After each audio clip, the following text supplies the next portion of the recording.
Bien, bonjour à tous. Aujourd'hui, nous sommes le 16 septembre 2024.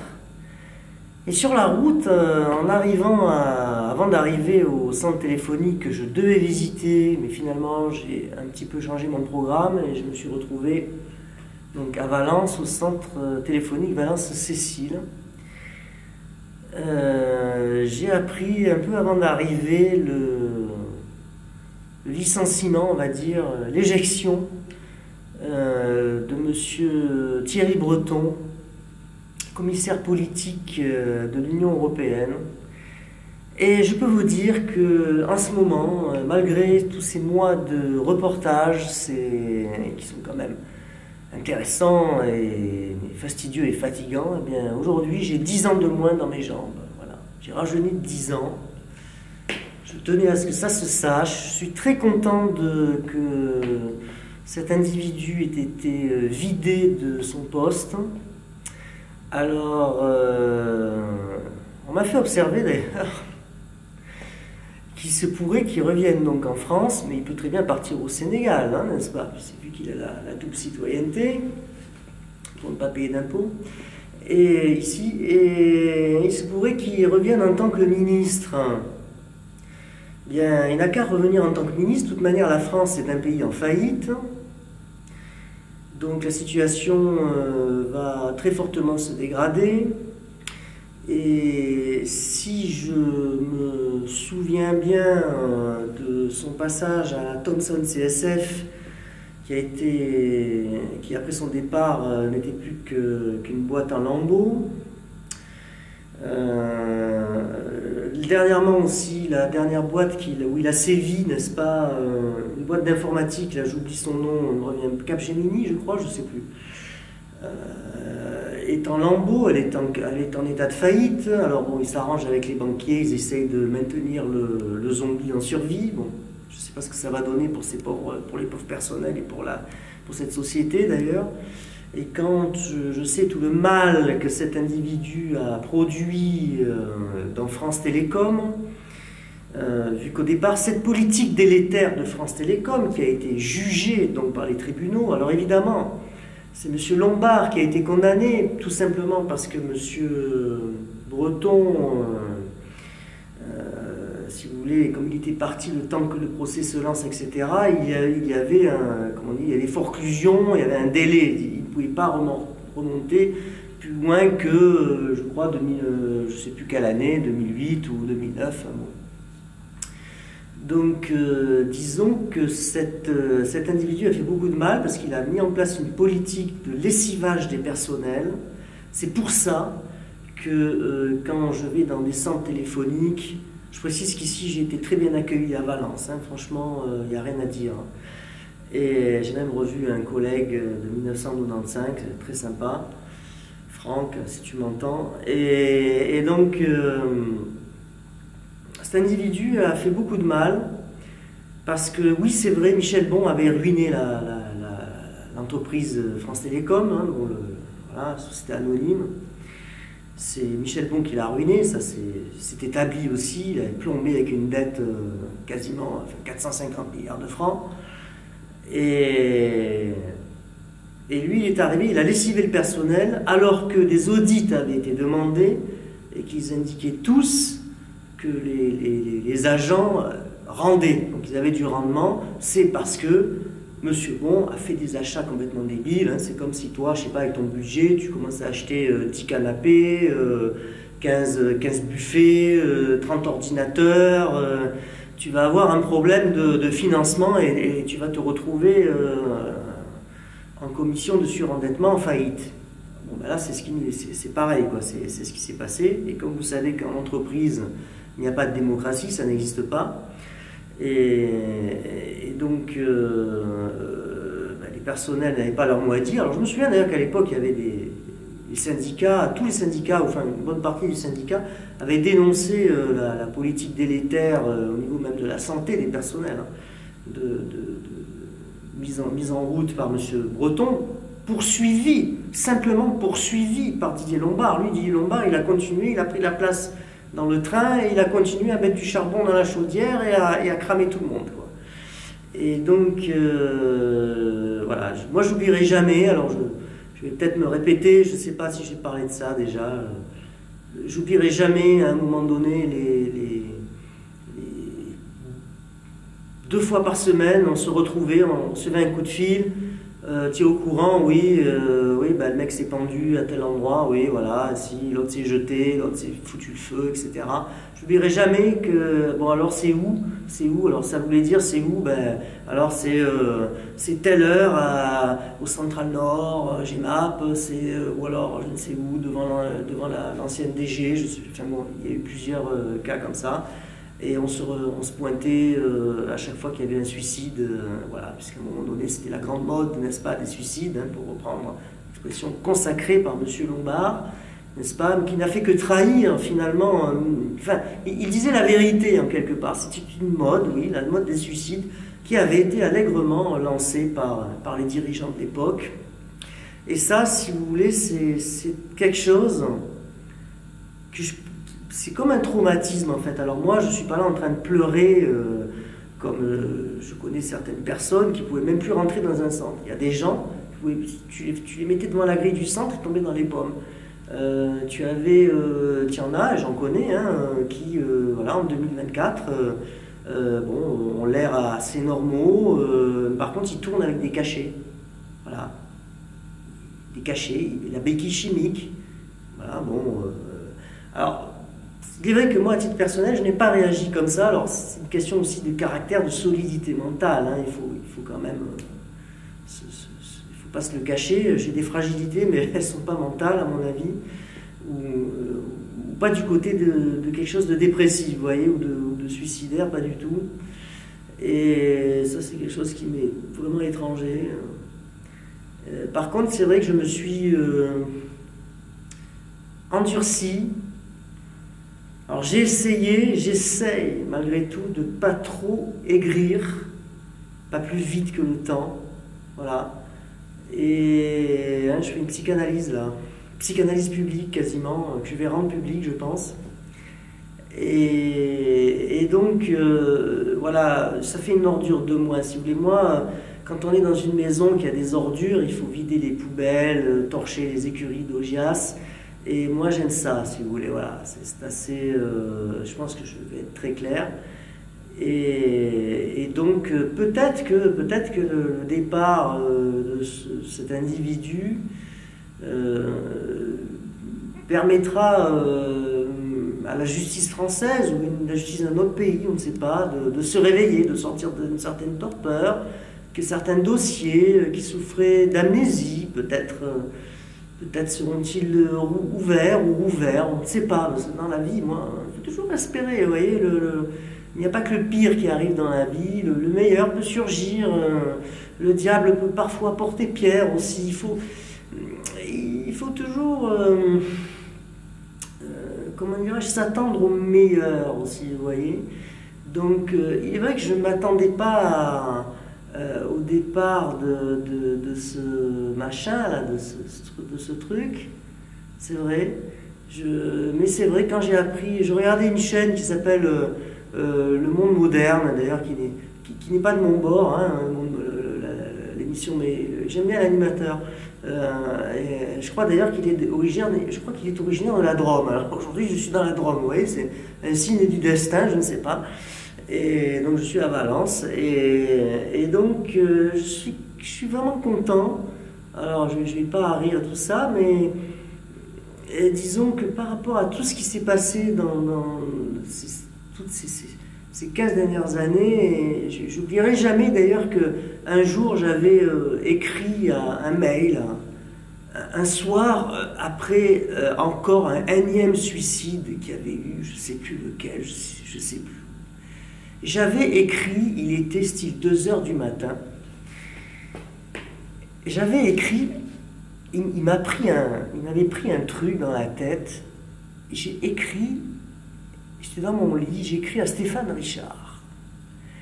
J'ai écrit à Stéphane Richard qui était arrivé pas très longtemps avant, alors, vous voyez, j'ai rien préparé, hein, je me suis pas amusé à aller retrouver le mail et tout ça et tout, hein, bon, je vous dis ça vraiment, c'est ma mémoire hein, J'avais écrit à M. Richard qui venait d'arriver. Alors je ne sais plus s'il était déjà devenu président, directeur général, ou s'il était encore que directeur général. Vous voyez. Et je lui ai dit, Monsieur Richard, vous venez d'arriver dans France Télécom, voilà, je suis, bon, qui j'étais, etc. Bon, à l'époque, j'étais, je sais plus, c'était encore dans le technique. J'étais élu du personnel à ce moment-là. Je devais être au CHSCT de l'UI Paris. Et je lui ai dit, c'est quand même... Enfin, c'est-à-dire, j'étais à la fois en colère, mais pas contre lui, mais bon, j'étais en colère et indigné. J'ai dit, moi, écoutez, maintenant, il faut faire quelque chose. J'avais écrit un truc comme ça. Il faut faire quelque chose, il faut arrêter ça, parce que moi, j'en ai marre. Maintenant, c'est 2 ou 3 fois par semaine. Le compresseur. Le compresseur. Ça va pas durer.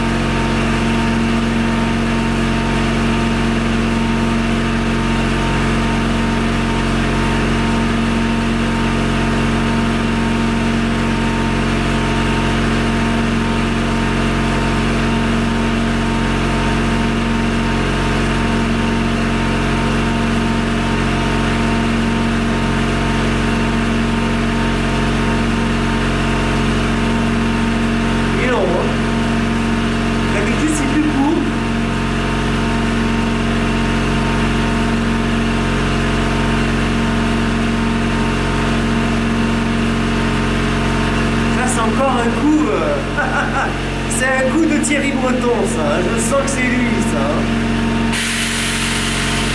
Je pense qu'il va arriver. Normalement, il devrait commencer à être plein, hein, le réservoir.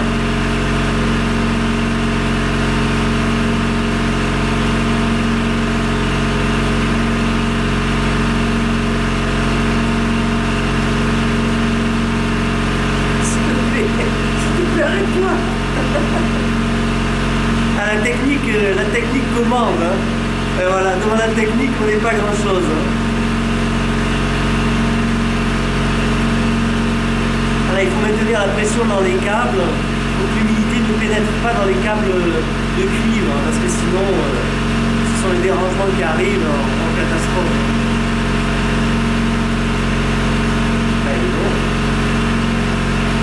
Il y a un hystérésis vraiment.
je vais vous dire,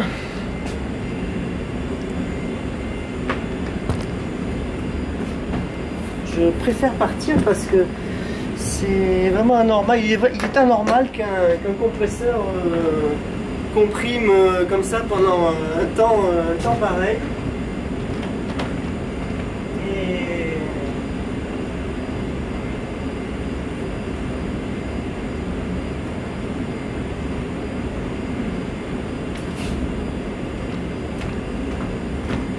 Et comme tout à l'heure, le compresseur, je sais, a été réparé. Imaginons qu'il y ait une avarie et qu'à un moment ça explose. Vous voyez ce que je veux dire? On serait bien. Là, je ne survivrai pas. Donc, je préfère me tirer de l'infrarépartiteur. Je vous dis franchement. Donc, je reviens à ma discussion précédente là. Donc, un soir à 2 h du matin, j'avais écrit à Stéphane Richard en lui disant écoutez, c'est pas possible, je commence à en avoir marre. Parce que maintenant, je passe mes semaines, 2-3 fois par semaine, je passe mon temps à venir. On se réunit au Central Nord, dans la cour. À chaque fois qu'il y a un suicide, ça n'arrête plus. Je ne fais plus que ça de la semaine. Bon, enfin, je vous résume un peu le truc, l'esprit du truc. Alors, c'était écrit comme il fallait, respectueux, etc. Hein, bon. Et j'avais écrit ça, et il m'avait répondu. Il m'avait répondu, alors, je ne veux pas lui faire dire des faussetés, je veux dire. Hein. Il m'avait répondu que, enfin, il comprenait mon désarroi, enfin bon, et qu'il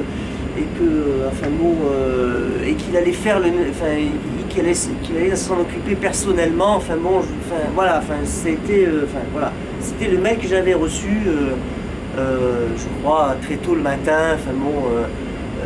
Et je pense pas que ça ait... Parce que la manière, la réponse que c'était pas une réponse, vous savez, le style langue de bois avec la terminologie de la com, enfin vous savez, tous ces trucs-là qu'il y a tout dans les entreprises, avec le langage creux, comme les politiciens, tout ça, quoi.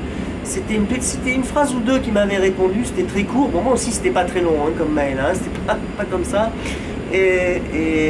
Et voilà, il m'avait répondu ça, et bon, c'est vrai qu'après ils avaient pris, enfin, ils s'étaient entourés de gars, bon, il a commencé à faire le ménage, comme on dit, à éjecter les impétrants détestables, etc.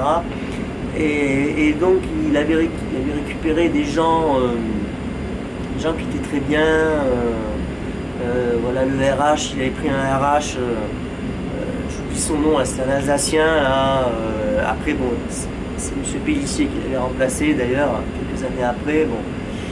Et donc, c'était des gens voilà, bon, qui avaient déjà, humainement, ils étaient normaux, quoi. Voilà, c'était normaux.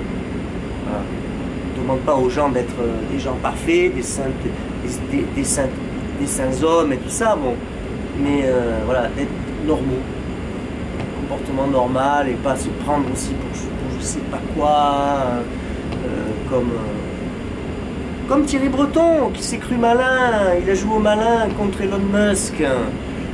Bon, moi je suis pas un défenseur d'Elon Musk, c'est un milliardaire qui a ses combines aussi, c'est normal, je veux dire, voilà, hein, bon, chacun ses combines. Mais bon, je veux dire, à un moment donné, le gars il s'est pris pour un flic, quoi. Voilà. Alors moi, comme je dis, je suis peut-être inspecteur central, mais pas de la police. Hein, moi je suis aux archives. Je suis là pour faire un certain travail. Donc aujourd'hui, j'ai fait ce travail-là. Il y a des gens qui sont très contents. Il y en a qui ne sont pas contents. Je m'en tape. Hein. Comme disait Tino Rossi, on s'en tape. Moi, je fais ce que j'ai à faire tant que je peux le faire. Tant que je suis mandaté, missionné pour ça. Je ne vais pas me laisser impressionner par quiconque.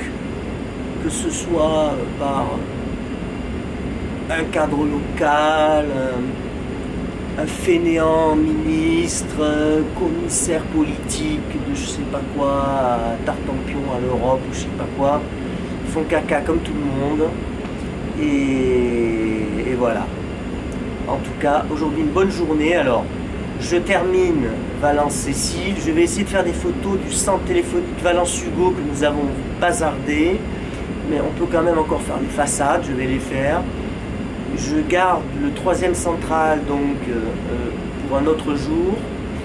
Et par contre, je vais tâcher de faire au moins un ou deux petits centres téléphoniques autour de Valence, parce qu'il en existe, donc je vais tâcher aussi de les immortaliser. En photographie. Bon là par contre, il n'y a plus de commutateur, donc il n'y aura pas de film. Et puis je vous dis, écoutez, je vous dis à tous à bientôt.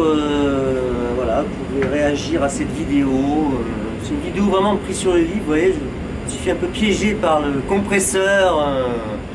Le compresseur m'a chassé de l'infra, mais j'ai toujours mes petites ambassades, voilà, l'AX10 Valence Cécile AX10 qui a bien voulu de moi. À bientôt.